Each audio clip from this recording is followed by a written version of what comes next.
नरेंद्र मोदी जी प्रधानमंत्री बनने का हक और अधिकार नहीं रखता, उनको स्वयं किसी और को आगे कर और पीछे हो जाना चाहिए। रिटायरमेंट का उनका समय आ चुका है। देश के तमाम सीटों पर हुए लोकसभा चुनावों के परिणाम लगभग आ चुके हैं और अगर बात राजस्थान की जाए तो राजस्थान की 11 सीटों पर एनडीए गठबंधन है वो काबिज हुई है। और ऐसे में अगर बात राजस्थान की सबसे चर्चित सीट बाड़मेर की जाए तो यहाँ कांग्रेस प्रत्याशी उम्मीदवार राम बेनीवाल जीते हैं। अभी हरीश चौधरी बाड़मेर राजकीय कॉलेज पहुंचे हैं, उन्हें बधाई दी है।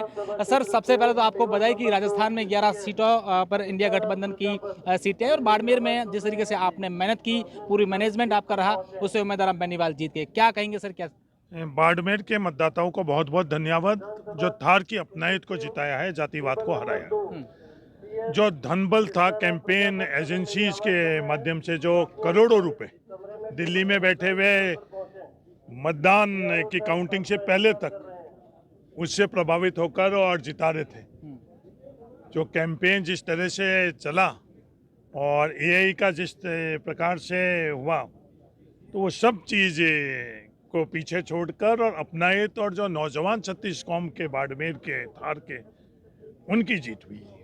बाड़मेर की जीत का श्रेय हरीश चौधरी किसे देना चाह रहे हैं? बाड़मेर की जीत का श्रेय थार की अपनायत को, क्योंकि कभी भी यहाँ इस तरह के प्रयास नहीं किए गए पिछड़ों को बांटने के लिए और झूठ तर्कहीन बातों के लिए।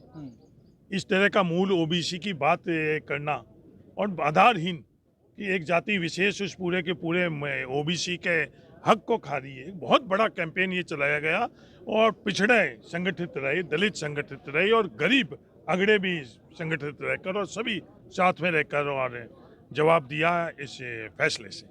हरीश चौधरी लगातार अपनी तमाम सभाओं में हमेशा थार की अपनायत की बात करते रहे, आपसी भाईचारे की बात करते रहे, तो कहीं ना कहीं लगता है कि जो आपकी बातों का असर लोगों के बीच फैल गया और ये रिजल्ट हासिल हुआ। देखो, आज़ादी के बाद पहले दफ़े हम लोगों की पहचान थार के तौर पर हुई, तो मैं मेरे प्रतिद्वंदी जो उम्मीदवार हैं उनको भी तहे दिल से धन्यवाद देना चाहता हूँ। पहले जिलों के तहत हुआ करती थी और जो आज़ादी से पहले जो हम लोगों की पहचान हुआ करती थी राजशाही के अंदर, वो पहचान हुआ करती थी। ये पहला चुनाव है जिसमें हम लोगों की पहचान थार के तौर पर हुई है।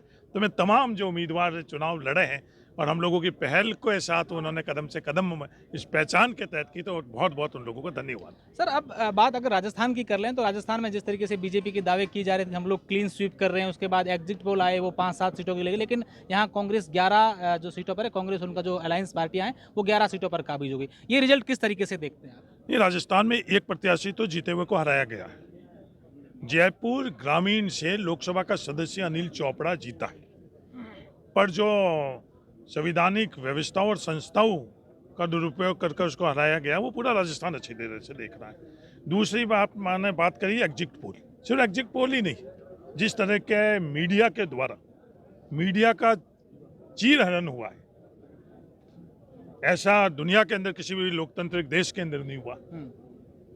काउंटिंग शुरू होने से पहले तक जिस तरह मीडिया 400 पार के उनके एजेंडा के, वो धन बल जो पूंजीपतियों का धन बल था, और जो सोशल मीडिया जो ग्लोबली उस जिसको को प्रभावित कोई नहीं कर पा रहा था, इस नकारात्मक जो प्रयास किया गया, मैं विशेषकर बड़ी जिम्मेदारी से कह रहा हूँ, फेसबुक और ट्विटर जैसे सोशल मीडिया प्लेटफॉर्म को भी किस तरह से ब्लॉक किया गया, किस तरह से उनके फॉलोवर को कम किया गया, किस तरह से किसी पोस्ट को डिलीट किया गया, वो तमाम प्रयास किए गए। वो धनबल जो पूंजीपतियों का था, उसके सामने मजदूर किसान की ताकत इस चुनाव के अंदर राजस्थान में और देश के अंदर सफल हुई। चूरू की सर बात करें तो राहुल कसवा जिस तरीके से उनको बीजेपी में टिकट नहीं मिली, उसके बाद वो कांग्रेस के में गए और उसके बाद से पूरे राजस्थान में एक लहर सी फैल गई कि इस तरीके से जो बीजेपी प्रत्याशी या तमाम बातें जो हुई, उस पूरे घटनाक्रम को किस तरीके से देखते हैं हरीश चौधरी एज ए राजस्थान के तमाम प्रमुख लीडरों में? देखो, हम लोगों की पूरा संघर्ष है कि व्यक्तिगत व्यवस्था से ऊपर उठो। जो हमारे मुद्दे हैं, हमारे सोच है, सिद्धांत है, आपस के अंदर हम लोग जो समग्रता की बात कर रहे हैं, सामंजस्य की बात कर रहे हैं, वो महत्वपूर्ण है। व्यक्ति आते रहेंगे, जाते रहेंगे, आज मेरी पीढ़ी है, कल मेरी पीढ़ी नहीं रहेगी।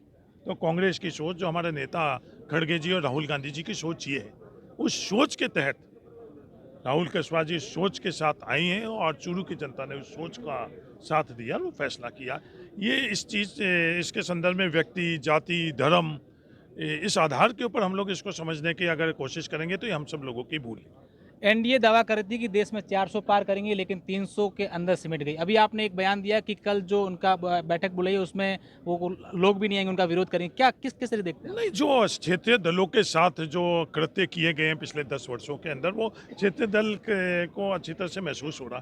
क्षेत्रीय दल छोड़ो, जो खुद के लोकसभा सदस्य, जो भारतीय जनता पार्टी के लोकसभा सदस्य हैं, उनके साथ किस तरह का व्यवहार किया गया, जिन सेंट्रल एजेंसीज का दुरुपयोग कर कर। और मुझे पूरा विश्वास है कि जिस दिन सदन के अंदर बहुमत तय होगा, तो ये खुद भारतीय जनता पार्टी के कई सांसद, राजस्थान में भी ऐसे सांसद हैं, वो मैं नहीं, पूरा राजस्थान जान रहा है कि जिनको कितना बुरी तरह से प्रताड़ित किया गया, कितना बुरी तरह से जलील किया गया।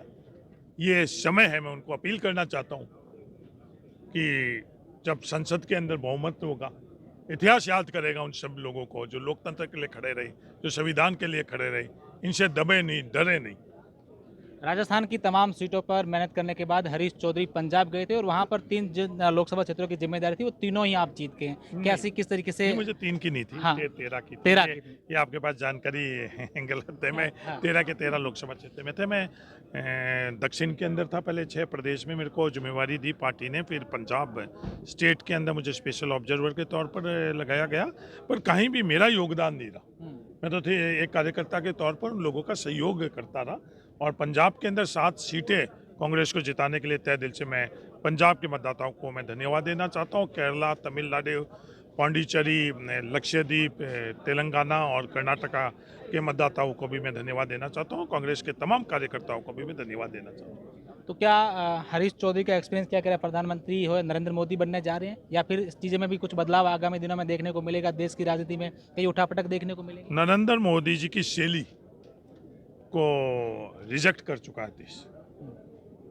जो अभी ये मैनेजमेंट और मैनिपुलेशन का प्रयास हो रहा है, क्योंकि एकदम ऐसा वातावरण पहले दिन से बनाया गया, तो जब सरकार का फैसला होगा तो आप पूरा दुनिया देखेगी कि नरेंद्र मोदी जी की शैली को जब रिजेक्ट कर दिया, तो नरेंद्र मोदी जी प्रधानमंत्री बनने का हक और अधिकार नहीं रखता। उनको स्वयं किसी और को आगे कर और पीछे हो जाना चाहिए। अब रिटायरमेंट का उनका समय आ चुका है।